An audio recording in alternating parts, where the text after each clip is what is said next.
하나님의 말씀은 레위기 25장 1절에서 7절의 말씀을 교독하도록 하겠습니다. 레위기 25장 1절에서 7절입니다. 여호와께서 시내산에서 모세에게 말씀하여 이르시되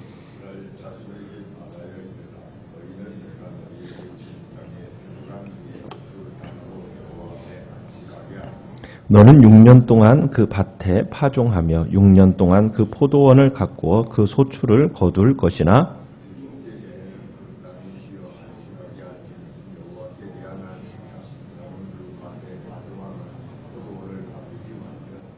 내가 거둔 후에 자라난 것을 거두지 말고 가꾸지 아니한 포도나무가 맺은 열매를 거두지 말라. 이는 땅의 안식년임이니라.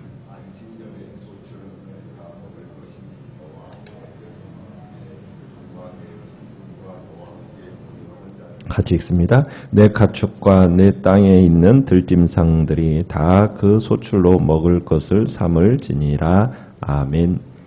오늘 말씀의 제목은 안식년에 대한 율법이라는 제목으로 말씀을 나누고자 합니다. 레위기 25장은 대부분 희년에 관한 것입니다. 그렇지만 우선 안식년의 주요 특징부터 이제 시작하고 있는데요.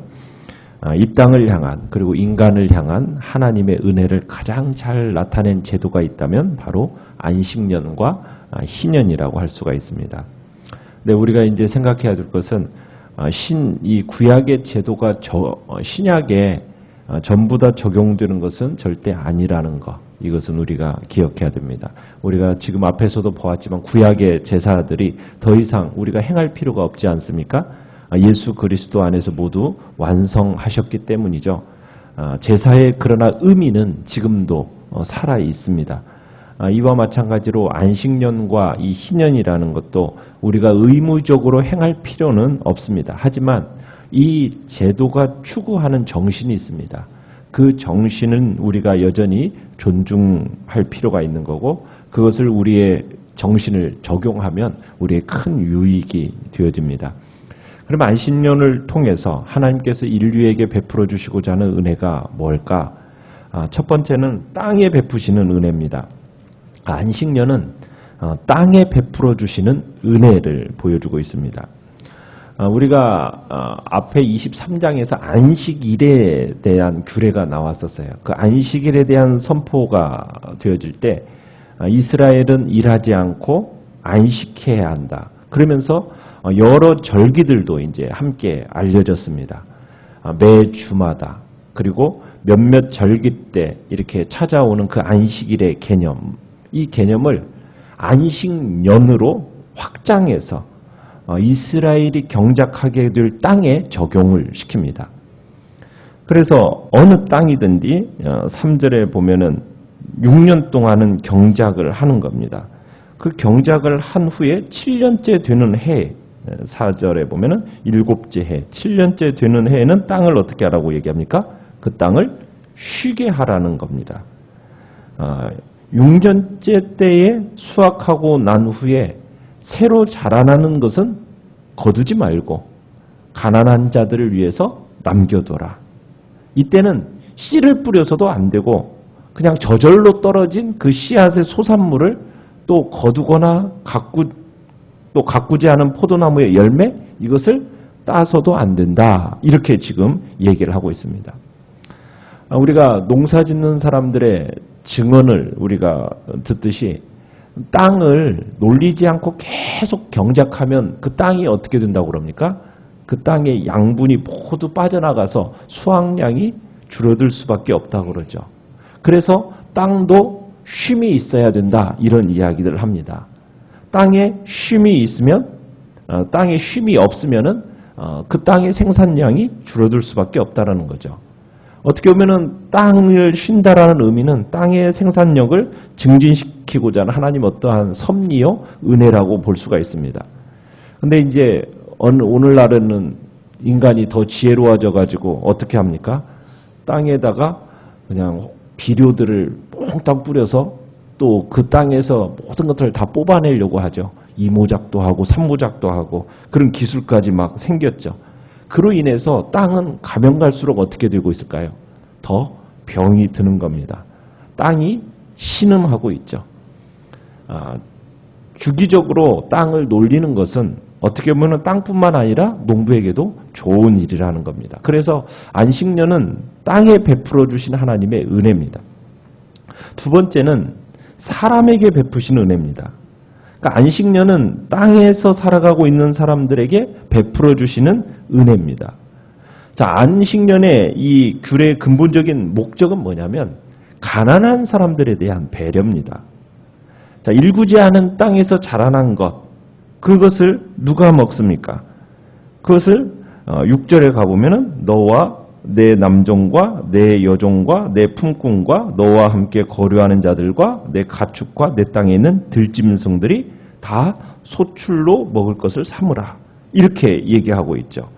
그러니까 포도나무 같은 올리브 다년생들 있지 않습니까? 그런 이 다년생 식물들은 이 경우가 이제 적용이 되는 거예요. 그러니까 7년째 되는 해에는 나무를 관리하지 말라는 거죠. 그냥 스스로 자라게 해서 가난한 자들, 들짐승들 그 열매를 누릴 수 있도록 배려하라는 겁니다.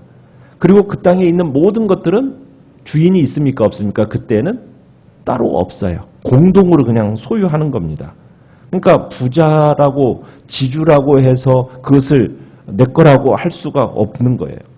종들보다도 더 이로운 점이 부자라고 해서 지주라고 해서 없는 겁니다. 그냥 가난한 자들이나 동일하게 그냥 먹는 거예요. 왜? 이 모든 땅이 누구의 것이기 때문에 여호와 하나님께 속한 것이기 때문에 그리고 자신의 생계를 그 하나님께 의지하고 있음을 인정하는 것이 바로 이제 이 안식년입니다. 그래서 안식년의 이 소출은 하나님께서 한 개인의 소유로 두지 않으셨어요. 그것은 내 종, 내 이웃들, 나그네들 같이 다 나누라 하는 이 나눔의 정신을 실현한 것이 바로 이 안식년이라고 할 수가 있는 겁니다. 근데 이 안식년이 모형론적인 측면이 있습니다. 그것은 무엇을 우리로 하여금 미리 보여주는 걸까요? 앞으로 올 커다란 안식의 시간을 어떻게 보면 알려주는 징조가 바로 이 안식년입니다. 안식일이 종말론적인 어떤 소망을 우리에게 가져다 준다고 지난번에 말씀을 드렸어요. 구원받은 백성들의 그 안에서 해방과 안식을 누리는 것을 의미하는 것이 안식일의 개념인 거죠. 마찬가지로 이 안식년도 신음하고 있는 그날을 기다리고 있는 어떻게 보면 땅이 지금 그날을 기다리고 있어요. 그것에 대한 성취와 번성을 의미하는 거고 또 누구나 음식을 얻기 위해서 저주받은 땅에서 땀을 흘리지 않을 그 때를 우리가 기대하는 겁니다. 우리가 처음 에덴 동산에서는 어땠습니까? 에덴 동산에 있을 때에는 거기에서는 우리가 무엇을 가지고 땀을 흘리면서 그것을 힘쓰고 애쓰는 그 수고함으로 얻지를 않았죠. 이것이 뭘로 나타난 결과입니까? 죄를 지은 저주로 나타난 결과거든요. 그런데 이 7년 가운데 한 해는 에덴 동산에서 조상들이 아담과 하와가 겪었던 그것, 여호와 안에서의 그 완전한 안식, 또 자기 마음이 원하는 대로 먹을 것을 찾아다니는 그것을 재현하는 모습이 바로 이 안식년이 보여주고 있는 그 모습인 겁니다. 세 번째는 하나님께 대한 신뢰와 감사를 회복하는 은혜입니다. 그러니까 이 안식년은 하나님께 대한 신뢰, 하나님께 대한 감사, 이것을 회복하는 은혜의 기간이라는 겁니다. 어떻게 보면 안식년 제도는 이스라엘 백성들에게서 엄청난 희생을 요구하는 것처럼 보입니다. 그렇지 않습니까? 7년 중에 1년치 농사를 포기하라는 거잖아요. 그러면은 어떻게 보면은 총수하게 15%를 지금 포기하라는 의미인 겁니다. 하나님이 이스라엘에게 땅을 선물로 주시니까 그 땅의 주인은 하나님이시니 하나님의 요구를 따라서 가는 것은 당연한 겁니다. 그러나 이 부분에 있어서 이스라엘에게는 뭐가 요구되는 겁니까? 큰 믿음이 요구가 되는 거예요. 그런데 하나님이 이 안식년을 잘 지키기만 하면 축복을 내릴 거라고 약속을 하시는 거예요. 땅을 이렇게 쉬게만 해주면은 먹거리를 줄 거라는 거예요. 너뿐만 아니라 네 남종도, 여종도, 품꾼도, 너와 함께 사는 나그네도 내가 먹거리를 줄 거다.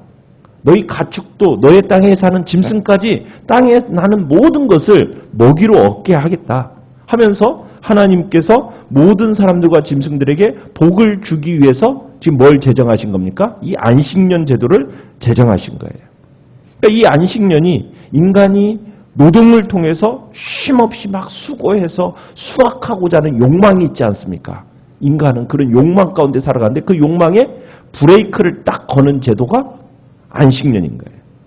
그러니까 노동에서 쉬면서 하나님과 깊은 교제 속으로 들어가서 그분과 그 교제를 나누는 은혜의 시간을 바로 이 안식년 제도로 놓는 건데, 그러니까 안식일이나 이 안식년은 다 이 쉰다라는 것은 먹고 마시는 모든 것들이 다 하나님의 은혜입니다라는 것을 깨닫게 해주는 시간이거든요. 아, 내가 이렇게 먹고 마시는 이것이 나의 어떠한 노력으로, 나의 노동으로 내가 일하지 않으면 죽는구나라는 이런 생각을 갖지 않도록, 그건 잘못된 생각이라는 것을 깨닫도록 하시기 위한 것이 안식일과 어떻게 보면 안식년 제도인 겁니다.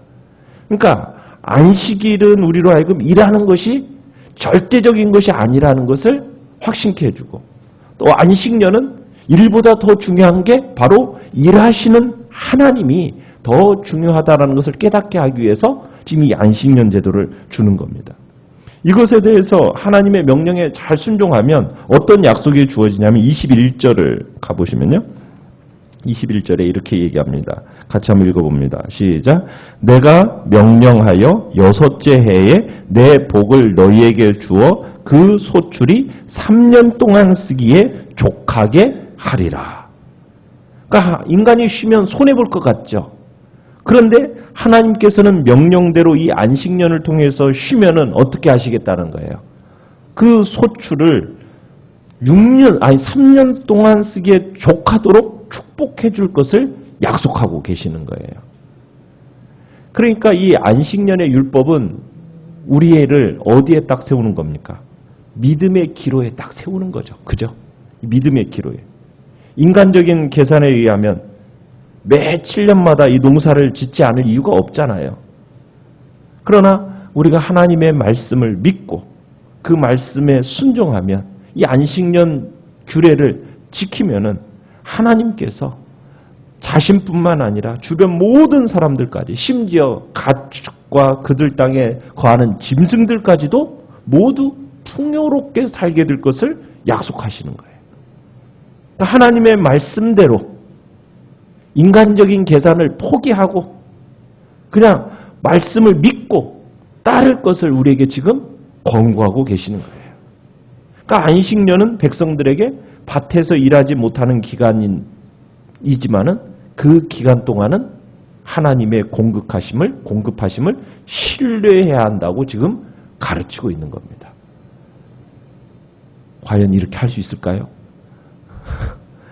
이것은 하나님에 대한 신뢰의 문제고 하나님의 그 약속의 말씀에 대한 믿음의 문제입니다. 그 믿음의 기로에 이 백성들을, 이스라엘 백성들을 딱 세우죠. 이스라엘 백성들은 과연 이 안식년 제도에서 이 안식년을 순종했을까요? 한 번도 순종하지 않습니다. 그래서 하나님이 억지로 쉬게 만들어 버리세요. 어떻게 억지로 쉬게 만드십니까?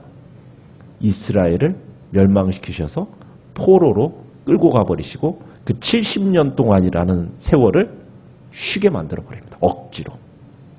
그래서 70년 포로 기간이 만들어지는 거예요. 하나님의 말씀에 대한 믿음이 없었고 그 말씀대로 순종함이 없었기 때문에 결국에는 70년이라는 포로 세월 동안, 그래서 7년 동안을, 70년이면 몇입니까? 490년이죠. 그 490년이라는 긴 세월을 하나님 앞에서 이 안식년 제도를 순종하지 않습니다. 결국에는 그래서 나중에 바벨론 포로로 다 끌려가서 억지로 하나님이 땅을 쉬게 만들어버리는 그런 일이 있게 되어진 거죠. 그러니까 말씀에 대한 순종을 하나님은 믿음을 요구하시는 장면입니다. 우리는 우리 인간의 힘과 나의 노력과 내가 힘써 노동으로 살아가는 존재가 아니라 결국에는 하나님의 은혜로 살아가는 존재예요. 내가 믿고 신뢰해야 할 분은 하나님뿐이다. 그러기에 내가 이 땅을 살아가면서 하나님의 은혜에 감사하는 그 회복의 은혜를 회복해 하시는 제도가 바로 안식년 제도였다는 것을 기억하면서 오늘 한날도 우리는 주님 앞에서 정말 내 힘과 내 노력과 인간적인 계산으로 살아갈 게 아니라 하나님의 은혜로 살아가는 존재예요. 하나님의 말씀으로 살아가는 존재예요. 그 말씀대로 순종하면 그에 걸맞는 필요와 적절한 거 다 채워주시고 풍성케 하셔서 나뿐만 아니라 나의 주변의 모든 사람들까지도 풍요롭게 만드는 것이 바로 이 말씀에 순종하는 삶임을 오늘도 다시 한번 기억하면서 이 말씀대로 진리의 말씀을 붙들고 승리의 길을 또 순종의 길을 걸어가겠다고 결단하는 복된 시간이 되시기를 간절히 축원합니다.